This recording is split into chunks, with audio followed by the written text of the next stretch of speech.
Welcome to the 5 Minute Tech channel. Today we will be talking about choosing the correct communication protocol.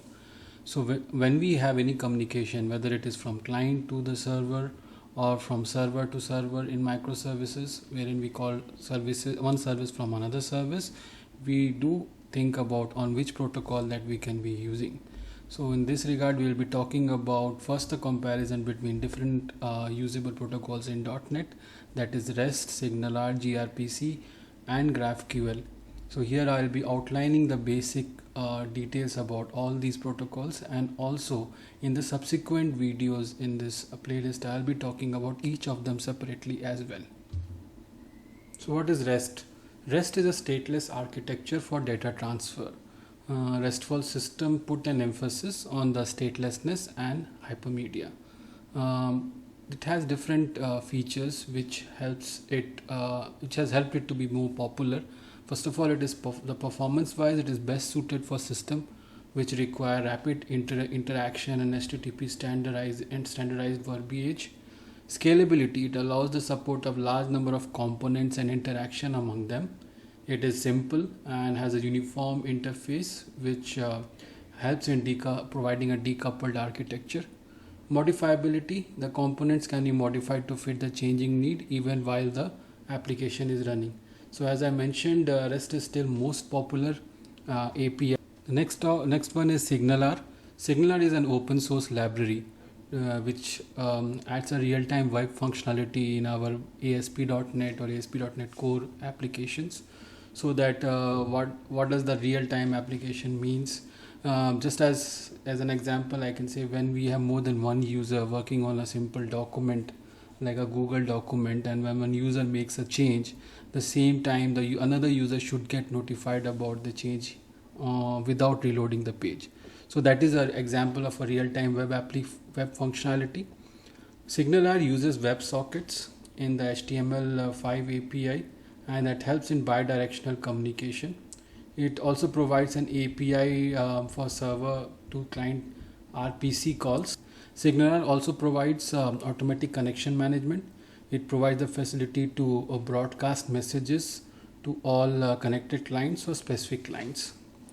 Now where all we can use it for notification, chats, or gaming like that. So the next communication protocol is gRPC.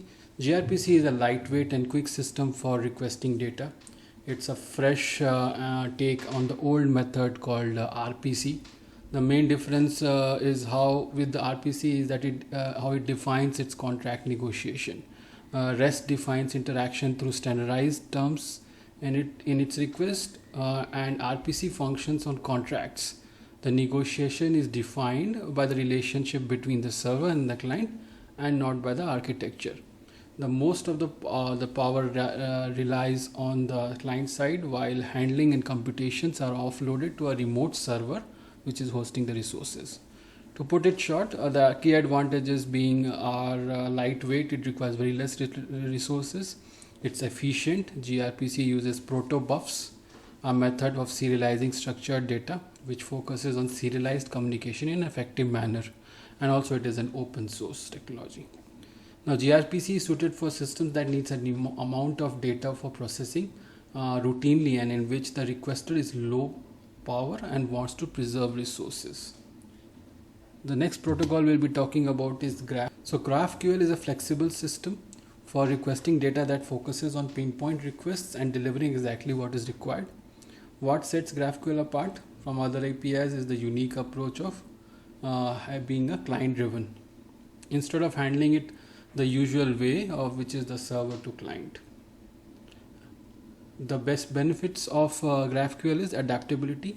The client decides what data they want and how they want it. Efficiency means it delivers exactly what the client requests for without overfetching. Flexibility, GraphQL is a cross platform and supports more than a dozen languages. So we talked about all these communication protocols, and the basic overview is as outlined in here: REST resource based or CRUD like functionality, SignalR connection based APIs when you need the connection to client and handle the connection automatically. gRPC also connection based but better for data streaming and low hardware scenarios, and it has low serialization requirements, whereas GraphQL is a great API for when you have unstructured data or unstructured query. The main usage for REST is CRUD and purely web apps. SignalR multicasting and web messaging is the areas where it is used. gRPC is for streaming, low resource client and inter data centers, and GraphQL is open querying of large data sets. The specialized use cases is for REST is form over data, form data whenever you want to save it. SignalR is chat apps or change notification. gRPC is inter data center apps or microservices, and GraphQL is reporting services. So thanks for watching this video. Watch out for the next video, which will be on REST, followed by SignalR and gRPC and GraphQL in this series. Thanks for watching the video, and you have an absolutely fantastic day.